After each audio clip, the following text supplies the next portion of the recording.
Hey guys, this is Tony with Inner Geek Designs. Today I'm back with another Inner Geek podcast. Today I want to talk about, do you need a Mac for graphic design? This kind of jogged my memory of doing this topic every once in a while.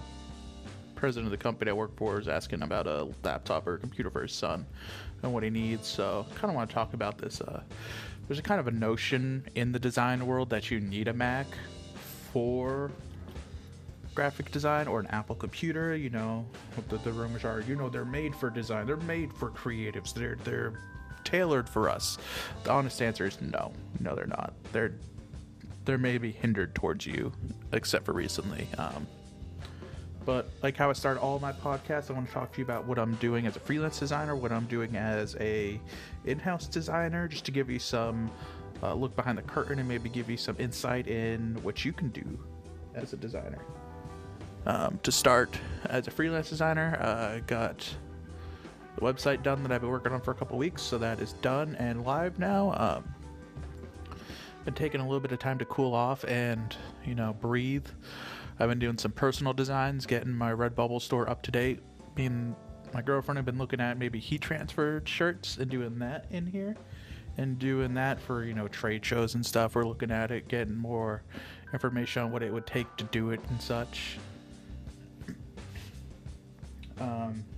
As an in-house designer, timetable moved up for this event. We got all the awards ordered. We're getting awards made. We're getting all the graphics done. We got shirt orders that came in. We've just been slammed in the marketing department there, trying to get stuff done.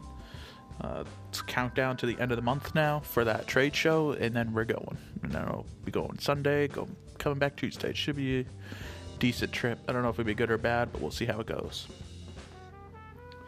Now talking about today's topic. How do you become, been doing too many pieces of content today.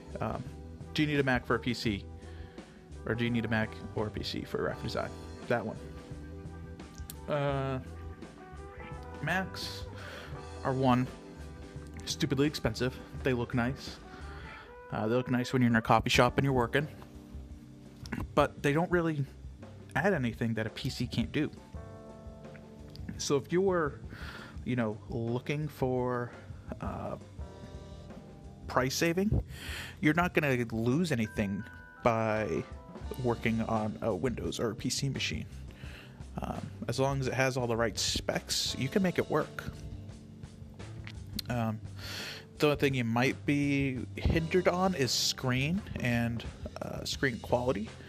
You might want to look at, putting all your money in that and a little bit more in the hardware, but besides that, you should be good.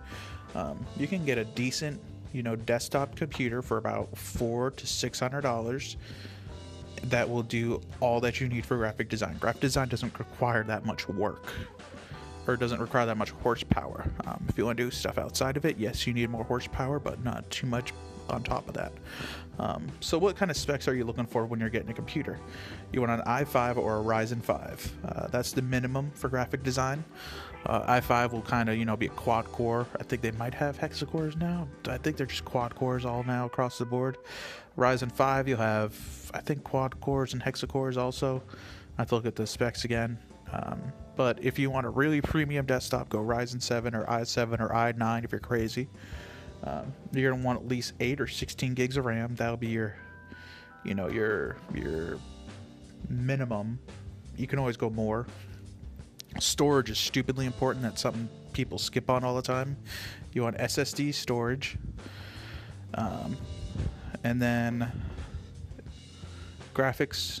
If you're doing Intel, you have integrated graphics. That's good enough to get you started, but you might want to look at a graphics card later. If you go the Ryzen route, you'd need to have a graphics card, and I would suggest at least a 1050 Ti, 1060, RX 550 is what I currently use, and it's enough just to do what I need to do, and a little bit of gaming on top of that. So that's kind of what you need to do graphic design. You don't need anything fancy. You don't need what Apple suggests to you. You don't need that, but it does help. It's just there's a diminishing return at some point, and that's where you need to find, depending on your workload specifically. But that's all I got for this topic. Kind of a short podcast episode. Just wanted to get this out there. Hope it helped you guys. Hope you learned something good today. you have any questions, get in touch with me anywhere that you can.